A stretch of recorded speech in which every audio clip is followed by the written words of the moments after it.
The mayor of a town in Quezon province gets arrested in a drug buy-bust operation. Good evening, welcome to News Central Sunday. I'm Carlos Valdez. Mayor Ronnie Mitra of Panukulan, Quezon was caught with almost 500 kilos of shabu. We have this report. The high-grade shabu weighed 498 kilos. Allegedly caught in the act of transporting it were Panukulan, Quezon Mayor Ronnie Mitra and 3 of his men. The mayor and his crew were allegedly in the act of moving the contraband using the province's ambulance and his Star-X van. They were arrested while cruising along Barangay Kiloloron, Real, Quezon. Saan ba galing ka talaga? Hindi ko po alam, ma'am. Eh, paano, anong sinabi sa'yo ni Mayor? Magkakarga daw po ng wood tiles. Wala kayong sinabihan kung saan dadalhin? Wala pong sinabi. Basta po Maynila. Hindi naman namin pati alam na shabu yan, ma'am. Paano nyo nadala Sabi yun? po sa amin, wood tiles daw yan. The drugs were in 15.5 sacks. Members of the provincial mobile group say the mayor's convoy passed through their checkpoint. The group pulled over when police gave chase and did not put up a fight when they were arrested. Police say the contraband came from the island of Panukulan. Mayor Mitra and his men allegedly loaded the drugs on a boat which docked at the fish port. Diniskarga po ito sa magitan ni Javier. Sa magitan ni Javier Murillan na driver ni Mayor Mitra. At ang pinagkargahan po ay yung mismong Star-X ni Mayor Mitra at saka po yung ambulansya ng Panukulan, Quezon. At sa katunayan po, nandun si Mayor nag-aantay doon sa pinagkargahan na tricycle. Siya sumambot doon. Kami ang nanganak ko ang siyang nagkarga na yung mga kahon na nakalagay sa sako. Ay yun daw huy sabi sa amin ay yun daw sigay. Pang-export daw nila yung shell. The mayor hired 3 tricycles to take it to a waiting getaway vehicle. The police continue to investigate the source of the drugs. Mayor Mitra's family refused to comment on the issue. Police have arrested 12 suspected members of a kidnap for ransom syndicate. The suspects are allegedly former police and military men who now belong to a notorious gang. Said to be responsible for the spate of kidnapping, carnapping, and gun-running activities. The suspects were apprehended by the PNP's Criminal Investigation and Detection Group. PNP Chief Leandro Mendoza lauded the CIDG's efforts, but still warned of an impending revamp. The members are ex-military men, active military, and active PNP. May mga areas dito na talagang medyo hindi kami satisfied sa ginagawa nilang preventive crime prevention. The rise in kidnapping incidents involving the Filipino-Chinese citizens in the country have caused alarm in the Filipino-Chinese community. As a result, Chinese businessmen vow to arm themselves if the kidnapping incidents persist. Camilla Kim has this report. The local Chinese community is alarmed and sad about the spate of kidnappings and murders of Chinese nationals in the country. They say if the situation persists, they may be forced to take up arms to defend themselves. They proposed proposal to arm themselves, but then palagay ko that is yung vigilante type, hindi po advisable. Personally, I'm not in favor of that, no? Because of the kidnappings, the sales in Divisoria recently dropped by 60% in just 2 months. Divisoria serves as the nation's distribution center. The Chinese are feeling very bad now because of the situation become worse and worse every day. So we expect that the PMP as well as the government can do something about it. Otherwise, it will drive away the foreign investor as well, no? Senator Lauren Legarda says government should acknowledge the problem, not just attribute this to politically motivated agenda. What the government must do is to look at the problem squarely, to accept there is a situation where it has gone out of control, that we must address this problem now. We must not sweep things under the rug and say this is all politics or this is merely destabilization. Tomorrow, Chinese community leaders will meet with the president to discuss the problem of kidnapping. One of their proposals to revamp the police and government and create a special task force like the former PAOK-TF. Reporting for News Central, Camilla Kim, ABS-CBN News. 4 more victims of the Abu Sayyaf managed to escape from their captors early in Lantawang, Basilan this morning in the midst of a military attack against the bandits. Aladin Bacolodan with this report. The military encountered the Abu Sayyaf holding the hostages in Barangay Lumbang, Lantawan last night. 2 soldiers and 3 civilians were wounded in the gun battle, but the firefight resulted to the escape of 4 hostages. Joel Gilio, 26, was abducted in Lamitan on June 2, while Rodrigo Solon, 37, Reynaldo Ariston, 26, and Ruben Baldesamos, 13, were part of the 15 plantation workers seized on June 11. Kagabi lumalakad kami galing sa line ng Matarding, withdraw kami papuntang Kapayawan. Tapos naambus kami ng sundalo. Kaya yun, nakatakas kami, naghiwalay-walay. Saka yung mga Abu Sayyaf, naghiwalay rin sila. Kasi mahaba yung pila namin. So pag ambus sa amin, nagbalikan. Ang iba, naghiwalay-walay na. There are 11 more hostages in the hands of the Abu Sayyaf. 4 from Dos Palmas, including the Burnham couple, 3 from Golden Harvest Plantation, another 3 from Lamitan, and a certain Fernando Romeo abducted yesterday in Barangay Atong-Atong in Lantawan.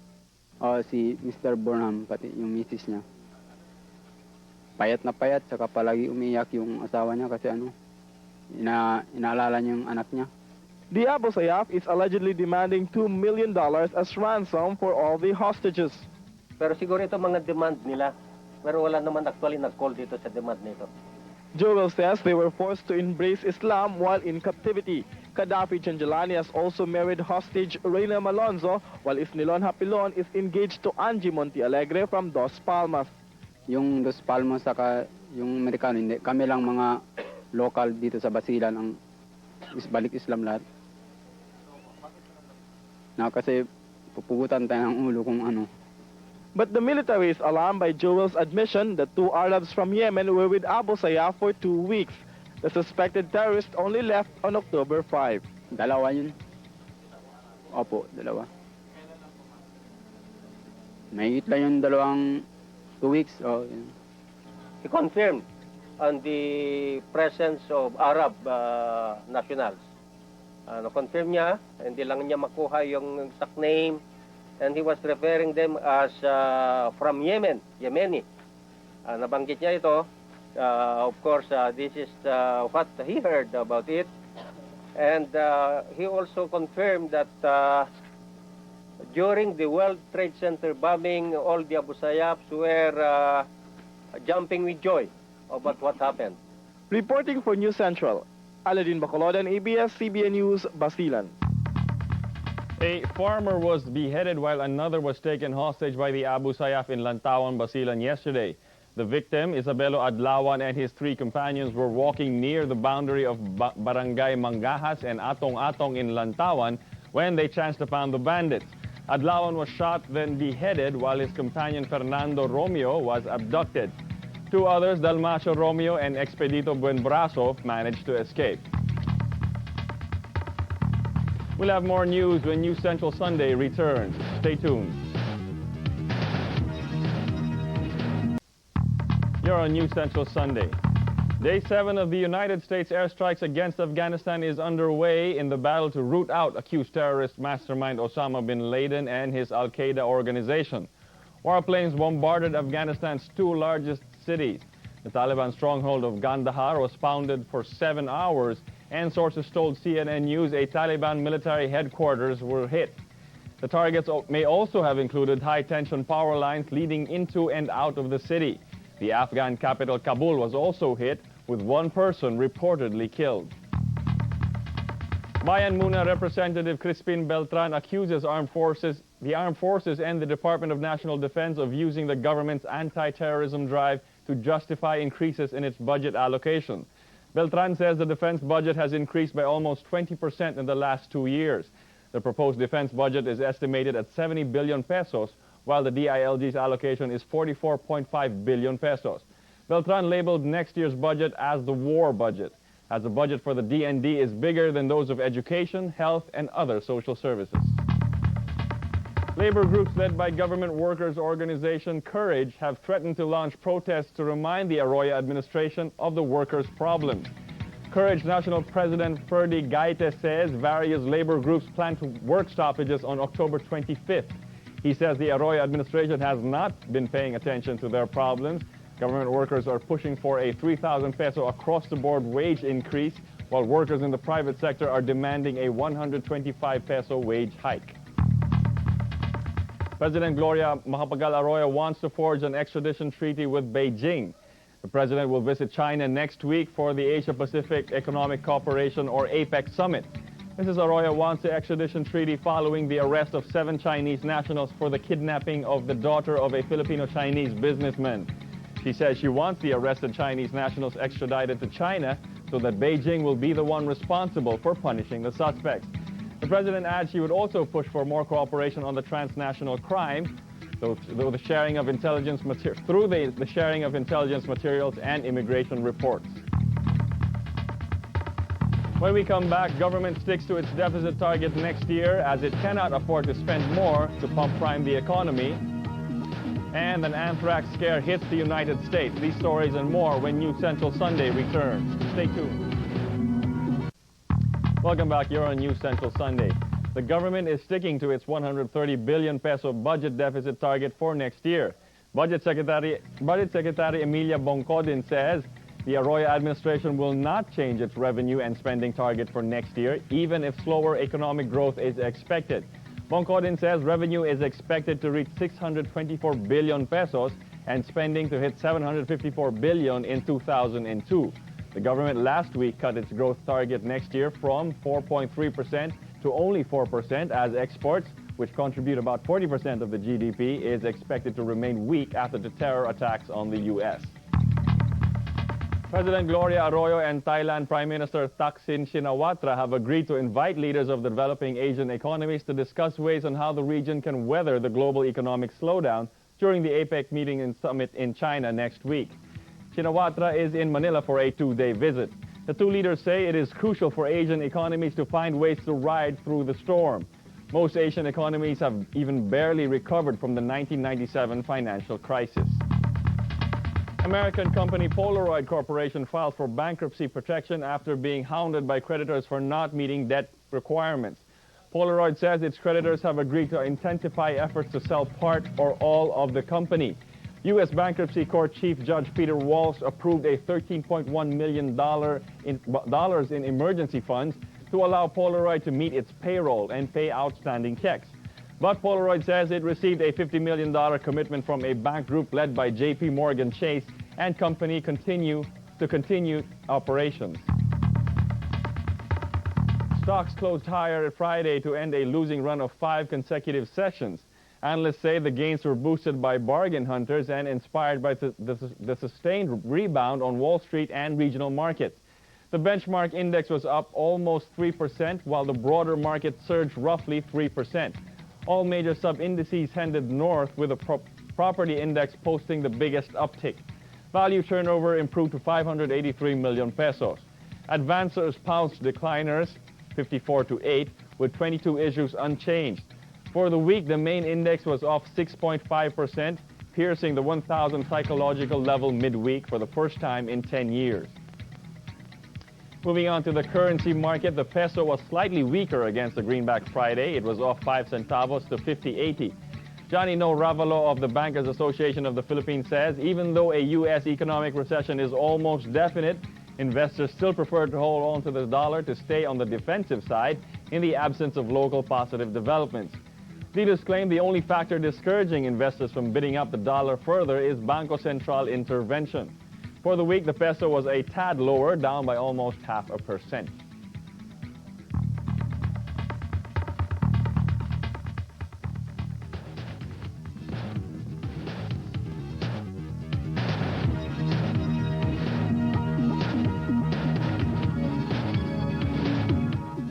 Coming up next, FBI agents searched 3 U.S. passenger planes for suspicious substances following reports of more anthrax cases. And independent filmmaker Quentin Tarantino revives a 1996 martial arts movie. These stories and more when News Central returns. Welcome back. In Chile, makers of gas masks are profiting from bioterrorism fears in the U.S. Americans have been stocking up on gas masks, guns, and survival supplies. Though the masks are bulky, uncomfortable, and need to be worn constantly, many Americans believe some protection is better than none. But the makers stress the masks are ineffective against bacteria like anthrax. Top leaders from the world's largest corporations will gather in China this week despite U.S. military offensives against Al-Qaeda in Afghanistan. China's financial center, Shanghai, is hosting the Asia-Pacific Economic Cooperation Summit, or APEC Summit. Security is expected to be tight. Armed soldiers manning checkpoints at city limits will conduct spot ID checks on street corners. World leaders, including U.S. President Bush and Russian President Vladimir Putin, and 18 more heads of state from member countries of APEC will be attending. The agenda includes issues on enhancing regional security, intelligence exchange, travel information, and airline transportation.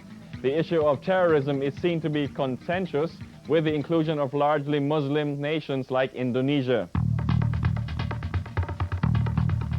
Following the September 11 attacks on the United States, most Americans continue to fear another terrorist attack. As Eileen Jimeno reports, an anthrax scare hits many cities in the U.S. Fears of another terrorist attack grips the United States, and authorities are not taking any chances. After 5 more cases of anthrax have been confirmed in Florida, FBI agents detained passengers of a United Airlines flight which took off from Heathrow and landed in Dallas Airport for about an hour. They investigated a white powdery substance found in the plane's first-class toilet. Authorities also searched another UA flight after it landed in San Jose, California from Chicago, after a passenger said a man put some substance in the plane's ventilation system. But it turned out to be a false alarm. In Indianapolis, a U.S. Airways flight attendant found mysterious substance in the plane. The aircraft made an emergency landing, but the substance turned out to be non-toxic. In Washington, CBS News Bureau employees turned over a letter postmarked from Malaysia to the police. It was declared anthrax-free. In New York, health officials are investigating a possible infection on an NBC employee. In Nevada, a suspicious letter mailed to a Microsoft subsidiary tested positive for anthrax in a 3rd test. The 6 employees who touched the letter are now being tested. And in California, the FBI found no powder nor envelope after a Sony Pictures employee, now hospitalized, claimed he was possibly exposed to suspicious powdery substance. The FBI has repeatedly advised the public not to touch or open any suspicious package. Reporting for News Central, Eileen Jimeno, ABS-CBN News.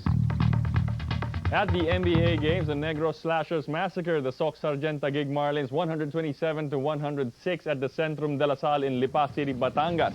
The Slashers settled the outcome of the game right in the first quarter when they posted a 20-point lead. The Slashers then erected a huge 33-point lead with Madrid's 3-point shot to end the 3rd quarter. The Marlins somewhat made headway in the middle of the 4th quarter with a 14-0 blast before the Slashers played solid defense to stop Soc Sargent's rally. 4 Slashers led by Leo Batog top scored with 23 points. On to our weather. Expect stormy weather at the northern section of Luzon, northern section of the country, as Tropical Storm Maring has intensified while maintaining its northerly course. The center of Tropical Storm Maring was estimated at 800 kilometers east of southeast of Basco, Batanes, with strongest sustained winds of 100 kilometers per hour near the center. Maring is expected to be at 680 kilometers east of Basco, Batanes by tomorrow morning. It is likely to gain strength within the next 12 to 24 hours. Public storm warning signal number 1 is in effect over Cagayan, including the Batanes group of islands. Capitalizing on the martial arts craze sweeping the United States with the recent success of The Matrix and Crouching Tiger, Hidden Dragon, the American version of The Iron Monkey will be shown to American audiences soon, thanks to Quentin Tarantino. Tarantino, who is known for his classic hit Pulp Fiction, used some connections in Miramax to have the Chinese movie revised to suit the American audiences. Iron Monkey is widely regarded as one of the best Hong Kong martial arts films of the times. It tells the story of a Chinese folk hero named Iron Monkey who challenges government corruption and fights 18th century Chinese warlords. And that is it for News Central Sunday. I'm Carlos Valdez. Have a good week ahead.